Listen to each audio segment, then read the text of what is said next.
If you've tried to run Image PlayGround on your Mac, you may have come up against this message. Photo Library Unavailable, open photos to use Image PlayGround. So here's how to fix it. Close the Image PlayGround app and then run Photos. Go to the Photos menu and choose Settings. Here at the top it says this library isn't available in Spotlight due to its location and because it's not the system photo library.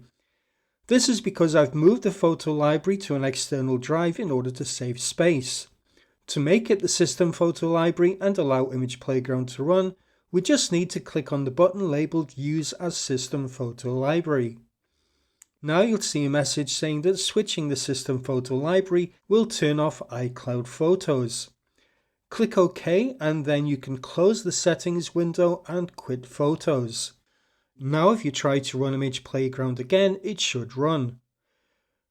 To make sure that iCloud Photos is on, open System Settings, click your Apple account at the top in the pane on the left, then click iCloud, then click Photos and make sure that Sync This Mac is enabled. I hope you found this video useful. That's it for now, thanks for watching.